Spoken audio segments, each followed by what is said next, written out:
ಸಪ್ತಶ್ರೀ ಸಮರ್ಪಣಾ YouTube channel ಅರ್ಪಿಸುವ ಮಂಕುತಿಮ್ಮನ ಸೋದರ ಮುದ್ದು ರಾಮನ ಮುಗ್ಧ ಮನಸ್ಸು. ಕಡಲ ಕರೆ ಕಣವು ನೀ ಮುದ್ದು ರಾಮ. ಮುದ್ದುರಾಮನ ಮುಗ್ಧ ಮನಸ್ಸು ಸಂಚಿಕೆ 3. ಕವಿಯ ಮನಸ್ಸು ಎಷ್ಟು ವಿಶಾಲ ನೋಡಿ, ಅಷ್ಟೇ ಸೂಕ್ಷ್ಮ, ಅಷ್ಟೇ ಜಟಿಲ. ಹಾಗೆ ಅದರಲ್ಲೇ ಕೂಡ ಅವರು ಒಂದು ಅರ್ಥವನ್ನು ಹುಡುಕಕ್ಕೆ ಹೋಗ್ತಾ ಇದ್ದಾರೆ. ಶೂನ್ಯದಲ್ಲಿ ವಿಶ್ವಸೃಷ್ಟಿ ಅಂತ ನಾವೆಲ್ಲ ಕೇಳಿದ್ದೀವಿ. ಬಿಗ್ ಬ್ಯಾಂಗ್ ಥಿಯರಿ ಪ್ರಕಾರ ಸುತ್ತಲೂ ಕಗ್ಗತ್ತಲು, ಅದರಲ್ಲಿ ಶಬ್ದ, ಬೆಳಕು, ಆಕಾಶ ಎಲ್ಲವೂ ಸೃಷ್ಟಿಯಾಯಿತು ಅಂತ ಇತಿಹಾಸ ದಾಖಲಿಸಿದೆ. ಇವತ್ತಿಗೆ ಪ್ರಾರಂಭ ಯಾವುದು? ಇವತ್ತು ಎಲ್ಲಿಂದ ಪ್ರಾರಂಭ ಆಯಿತು?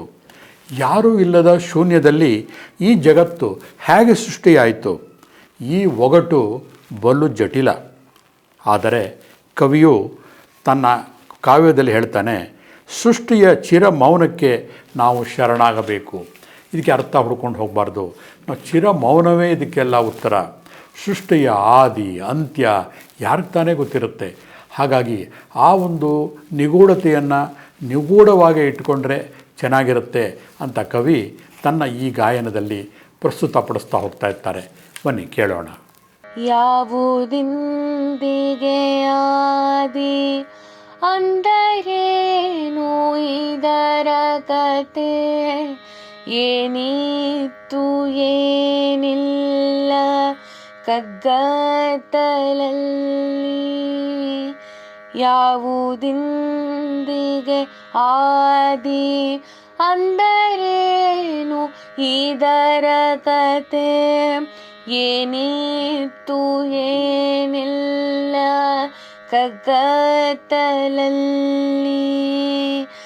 ಯಾರಿರದ ನೆಲೆಯಲ್ಲಿ ಹುಟ್ಟೆಂದರೇನರ್ಥ, ಯಾರಿರದ ನೆಲೆಯಲ್ಲಿ ಹುಟ್ಟೆಂದರೇನರ್ಥ. ಒಗಟು ಈ ಜಗಲೀಲೆ ಮುದ್ದು ರಾಮ, ಒಗಟು ಈ ಜಗಲೀಲೆ ಮುದ್ದು ರಾಮ, ಮುದ್ದು ರಾಮ, ಮುದ್ದು ರಾಮ.